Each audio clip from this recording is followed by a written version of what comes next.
TDP అధిష్టానం తనను విజయవాడకు పిలిచి వివరణ కోరిందంటూ వస్తున్న వార్తల్లో ఎలాంటి నిజం లేదని నంద్యాల జిల్లా ఆలగడ్డ ఎమ్మెల్యే భూమా అఖిలప్రియ స్పష్టం చేశారు.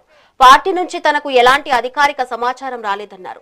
ప్రస్తుతం కూటమి ప్రభుత్వ 2 ఏళ్ల నమ్మకం, అభివృద్ధి, సంక్షేమం, ప్రచార కార్యక్రమంలో క్షేత్రస్థాయిలో బిజీగా ఉన్నామని తెలిపారు.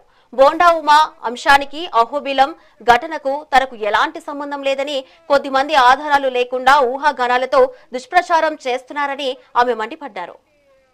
కూడా ఏంటంటే కొన్ని ఛానల్స్ ఏదో ఒక కాంట్రవర్సీ క్రియేట్ చేయాలా, లేకపోతే ఒక డైవర్షన్ పాలిటిక్స్ చేయాలని చెప్పి కొంతమందిని టార్గెట్ చేసి రాస్తుంటారు. కానీ ఒకటో రెండో ఛానల్స్ చూసి మిగతా ఛానల్స్ కూడా అదే నిజంగా నిజమేమో అని చెప్పి మాట్లాడడం అనేది కూడా కరెక్ట్ కాదు. నిజంగా పల్లా శ్రీనివాసులు గారు నన్ను పిలిచి ఎక్స్ప్లెనేషన్ అడగడానికి ఇక్కడ ఏం జరగలేదు.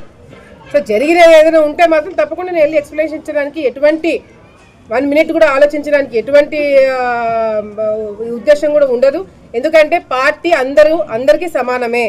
పార్టీలో ఉన్న వాళ్ళు ఎవరైనా సరే తప్పు చేసినా, లేకపోతే ఎక్స్ప్లెనేషన్ ఇవ్వాలని పార్టీ పిలిపించినా కూడా డెఫినెట్గా అందరు వెళ్లాల్సిందే, ఎక్స్ప్లెనేషన్ ఇవ్వాల్సిందే. దాంట్లో నేను కూడా తప్పకుండా ఉంటాను. కానీ పల్లా శ్రీనివాస్ గారితో ఎప్పుడో నేను మాట్లాడింది వేరే ఇష్యూ గురించి. అది నేను ఆలోచిస్తున్నాను, దాన్ని పట్టుకొని ఏమన్నా మీడియా మిత్రులు మాట్లాడుతున్నారా అని చెప్పి. ఎందుకంటే అది కూడా జరిగి చాలా వారం 10 రోజులు అయింది. సో ఇప్పుడు కొత్తగా జరిగింది ఏమీ లేదు. జరిగినా మీ మీడియా మిత్రులకు అందరికీ తెలిసే ఉంటుంది. సో నిన్నటి నుంచి జరిగే ఈ ప్రోగ్రామ్ మధ్యలో రమ్మని చెప్పేంత సీరియస్ ఇష్యూ ఇక్కడ ఆలగడ్డలో ఏమీ జరగలేదని మరొకసారి తెలియజేసుకుంటూ, ఏదైతే మీడియాలో నన్ను రమ్మంటున్నారని చెప్పి ఏదైతే వస్తున్నాయో వార్తలు అవి కరెక్ట్ కాదు. నిజంగా ఏదైనా ఉంటే మాత్రం తప్పకుండా మీ అందరికి చెప్పే పోతాం. మస్తు ఉంటారు. అసలు లీకేజ్ జరిగిందని ఎందుకు అనుకోవాలా? వాళ్ళే కొంతమంది ఊహించుకొని రాసిండొచ్చు.